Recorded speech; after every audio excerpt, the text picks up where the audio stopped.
Boys and girls, ladies and gentlemen, children of all ages. So it turns out the wokest game ever. They're developers who initially completely entirely ripped off a bunch of government funding to actually get this game, who is an absolute abomination of a failure on launch. Dustborn turns out not only is it the wokest game ever, but they also decided to completely and totally steal and rip off visual assets, specifically from Grand Theft Auto Online. Yes, boys and girls, GTA has officially been ripped off for the wokest game ever. We've got a lot of evidence to prove that, and it seems like the own game developer actually confirms this as well. And also it shows you that this person will never stop making these kind of insane things out there, and that of course we should not have expected anything less than a completely and totally insane woke game that has failed miserably.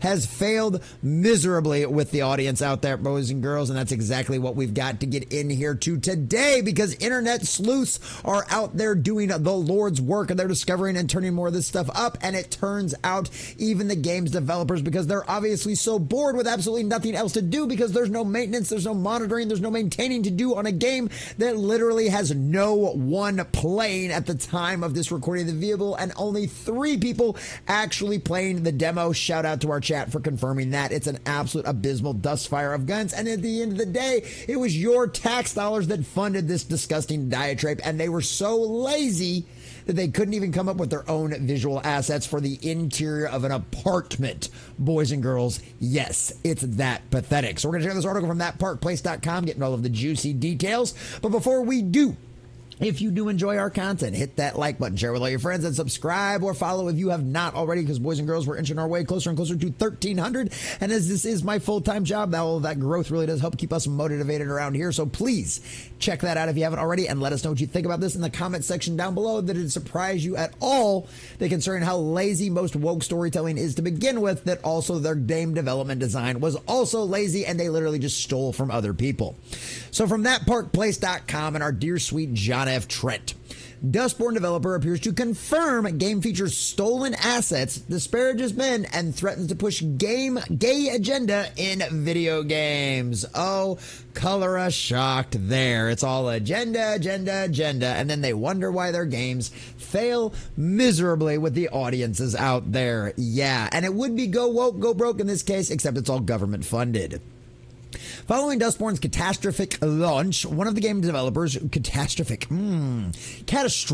there we go. Following Dustborn's catastrophic launch, one of the game's developers, who uses the name Thea Berg, appeared to confirm the game used stolen assets from Grand Theft Auto, disparaged men, and threatened to push the gay agenda in video games. Oh, color us shocked there. Dustborn launched on Steam on August 20th, and the game had a peak concurrent player count of 83 on August 21st. As of writing, the game had a 24-hour peak of 77 and just 19 people in game. And at the time of this recording, there were 0 people in the game and only 3 people playing the demo. Yes, the free demo. No one is currently playing the actual paid-for version of this game, and that's probably because most people didn't pay for it. Following the game's release, as initially reported at SmashJT.com, shout out to SmashJT, ex-user HeySlick, that's me, accused Dustborn and its developer Red Thread Games of ripping off assets from Grand Theft Auto Online, as you can see in the pictures here.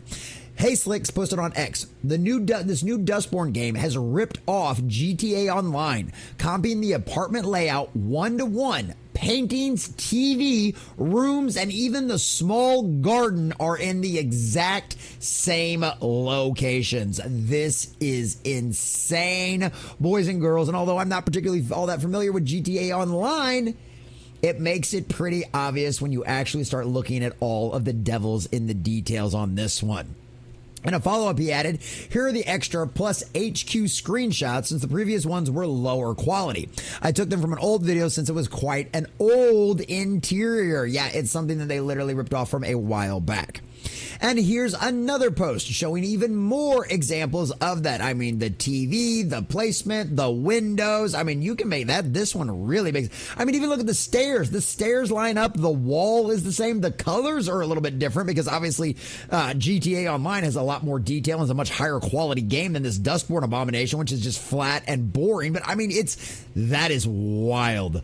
That is absolutely wild. I mean, the hallway looks identical to the same. I mean, you've even got the placement of the bookshelf practically in the same spot. Wow.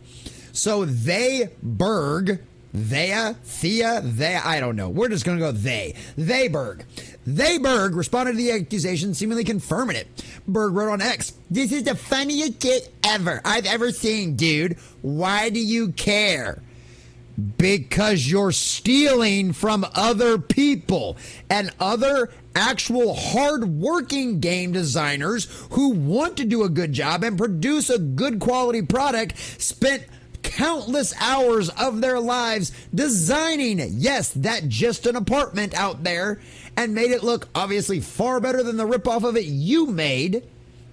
And so, yeah, they're going to be a little upset about that, because if you hadn't heard, stealing's wrong.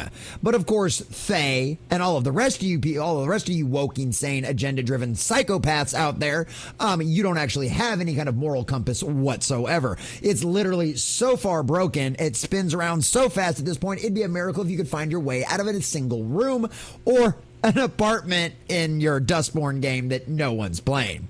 Berg later added, "I'm sorry to inform you that GTA 5 uses pre-made assets too."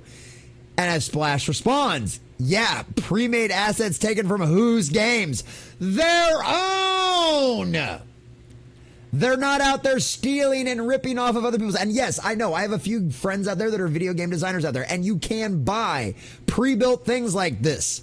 But do we really think Rockstar, with the billions of dollars they made off of GTA Online, is going to be out there selling any of their stuff off for what? A little extra side cash? Yeah, methinks not.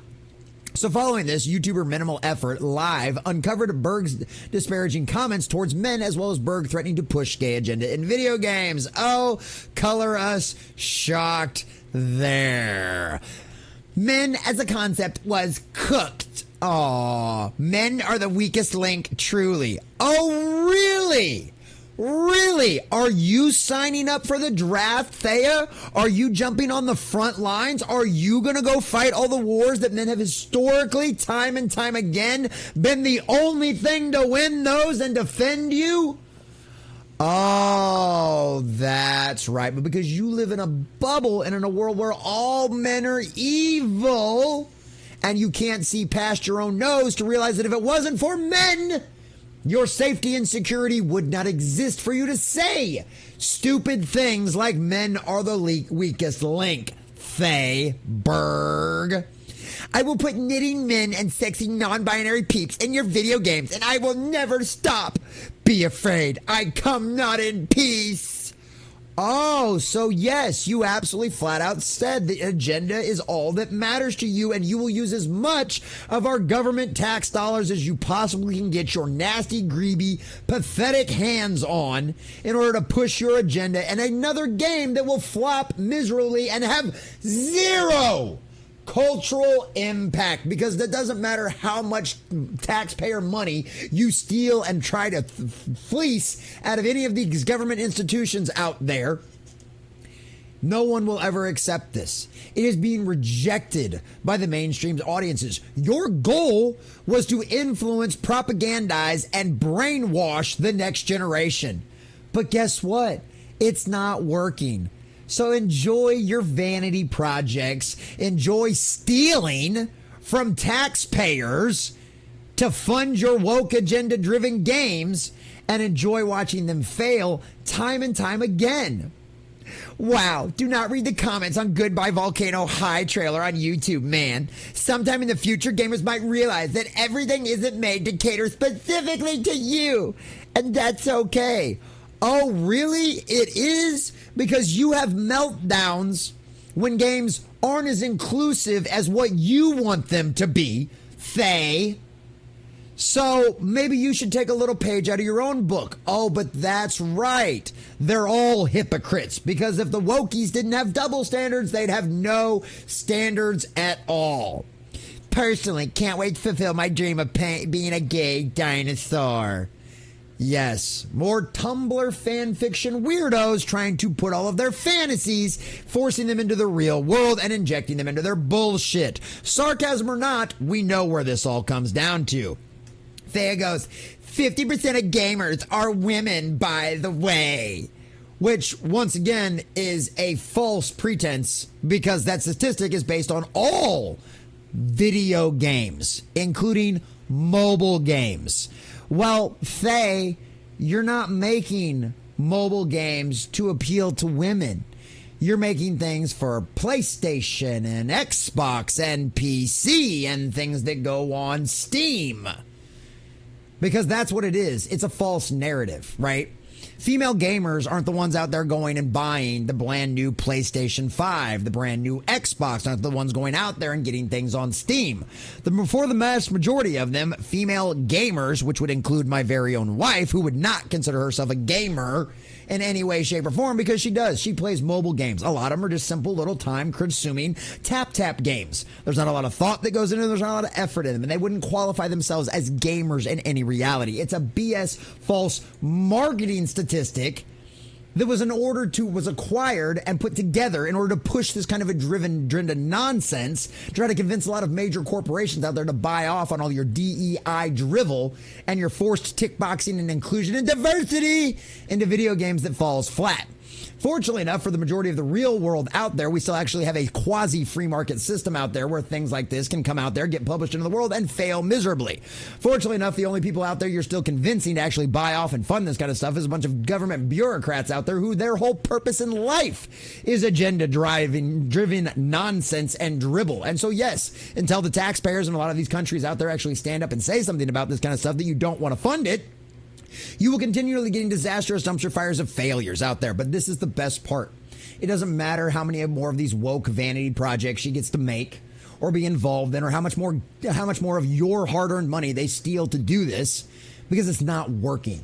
It's having zero cultural impact whatsoever. And every mainstream franchise that they get into to try to push this same kind of thing to fails and goes broke again and again. So enjoy it, Faye. I hope it feels good to own all of those chuds with your Dustborn game. But at the end of the day, we know who's really winning. The pendulum swung back. Nobody wants your nonsense. And guess what? Nobody cares. You wasted millions of taxpayer dollars to have zero cultural impact. And boys and girls, if nothing else, take solace in that. Because Dustborn is another prime example of go woke, go broke. And it failed miserably and will have zero impact on the future generations. Thank God for that, at least.